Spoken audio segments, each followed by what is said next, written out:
বাংলাদেশের অন্যতম জেলা মাদারীপুরের অন্যতম সুন্দর জায়গা হচ্ছে খাসেরহাট। আর খাসেরহাটের অন্যতম জনপ্রিয় জায়গা হচ্ছে খাসেরহাট ব্রিজ। আর আজকে আমরা দেখানোর চেষ্টা করব সেই খাসেরহাট ব্রিজের অন্যতম সৌন্দর্য।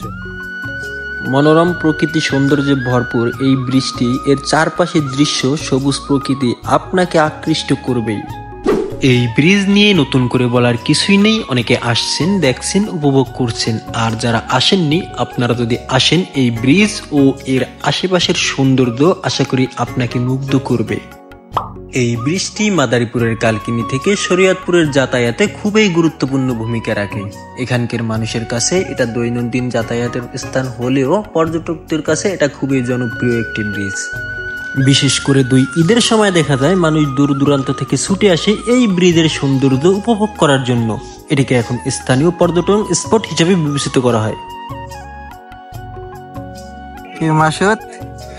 মাতারিটা কেডা আছিল সামনে আইও না বলেন জানো এটা কেডা আছিল হাসা কথা কদি ওই যে তোমার দেখে নামলো ব্রিজ দেয়া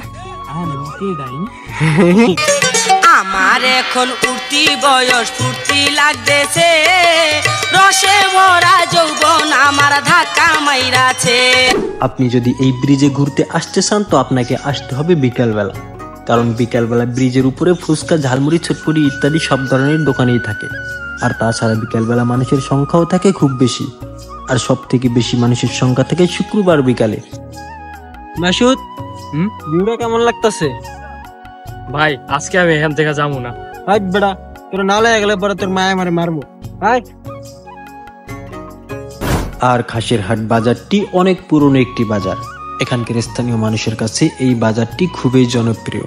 এই বাজারে আপনি শাক, সবজি, ডাল, মুরগি, মাংস ইত্যাদি আপনার দৈনন্দিন জীবনের মোটামুটি সবকিছুই পেয়ে যাবেন। সাধারণত শুক্রবার ও সোমবার এই বাজারে হাট মেলে। তাছাড়াও দৈনিক সকাল ও বিকেল খোলা থাকে প্রায় 90% দোকান। আপনি পেয়ে যাবেন আপনার প্রয়োজনীয় সমস্ত জিনিস। আপনি যদি এই ব্রিজে আসতে চান তো আপনাকে মাদারীপুরের কালকিনি থেকে খাসেরহাট আসতে হবে। তাছাড়া আপনি চাইলে শরীয়তপুর দিয়েও আসতে পারেন।